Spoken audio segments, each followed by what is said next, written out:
প্রবাস জীবন আসলে শুনলে একটু ভয়ানক ভয়ানক লাগে, তাই না? মা বাবা ভাই বোন ছাড়া একলা জীবন। দেখেন আমার মতো হাজার হাজার লক্ষ লক্ষ প্রবাসী ভাই বোনেরা একলা প্রবাসের মাটিতে কত বছর কাটায় দিতেছে।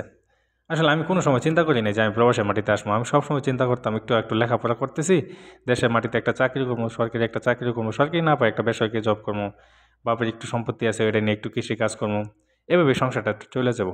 ঠিক আছে, কিন্তু আসলে সময়ের পরিস্থিতি সব কিছুই খারাপ হয়ে যায়। আসলে তখন দেশটাও একটু এরকম অন্যরকম ছিল, যেখানে চাকরির জন্য গেছি টাকা চাই। আসলে লেখাপড়া করে কী লাভ? এই জীবনে লেখাপড়া করে কোনো লাভ নাই। আমি চিন্তা করে দেখলাম, যাই একটু লেখাপড়া করছি, চাকরির জন্য দৌড়াদৌড়ি করলাম। আসলে চাকরির লেগে অনেক চেষ্টা করছি কিন্তু হয় নাই। একটা সরকারি সরকারি চাকরির জন্য, একটা ডিফেন্সের চাকরির জন্য অনেক দৌড়াদৌড়ি করছি কিন্তু হয় নাই। তো লাস্টে বাধ্য হয়ে প্রবাসে আসতে হইলো। আসলে প্রবাসে আসার পরে বুঝতে পারলাম যে আসলে প্রবাস জীবনটা কত কষ্টের। যারা অনেক আগে থেকে যারা প্রবাস করতেছে তাদের জীবনে কত কষ্ট করছে, কত কিছু ত্যাগ দিছে তাদের জীবনে, ঘর বাড়ি স্ত্রী সংসার বাচ্চা, কত কিছু জীবনে ত্যাগ দিয়া সুন্দর মুহূর্তগুলা না কাটায় দেশে প্রবাসের মাটিতে আপনার জীবনটা শেষ করে দিতেছে।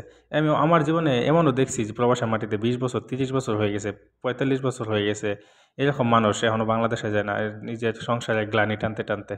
আসলে প্রবাস জীবনটা যে এত কষ্টের, না আসলে বুঝতে পারতাম না। আমি সকল প্রবাসী ভাইদেরকে স্যালুট জানাই এবং সকল প্রবাসী ভাইদের জন্য দোয়া করি তারা যেন সবাই ভালো থাকে। দেখেন সপ্তাহে একটা দিন শুক্রবার, তাও আমরা কত কষ্ট করি, নিজের কাপড় নিজে ধুই, রান্না বান্না কত কিছু কত কাজ থাকে, আহারে যে না দেখলে আপনারা বুঝতে পারবেন না। ঠিক আছে, তো একটা কথাই বলতে চাই, আমার সকল প্রবাসী ভাই বোনদেরকে আমি আমার মন থেকে অন্তর থেকে ভালোবাসা জানাই। তারা যেন সহিভাবে সুস্থভাবে থাকতে পারে, বাকি দিনগুলো কাটাইতে পারবে এবং সবার মনের ইচ্ছা মনের আশা পূরণ হয়, আল্লাহ পাক পূরণ করে। আমি আমার সকল প্রবাসী ভাই বোনদেরকে স্যালুট জানাই এবং আমার অন্তরস্থল থেকে সবার প্রতি আমি আন্তরিক কৃতজ্ঞতা জানাই, কারণ দেশের জন্য তারা এত অবদান রাখতেছে।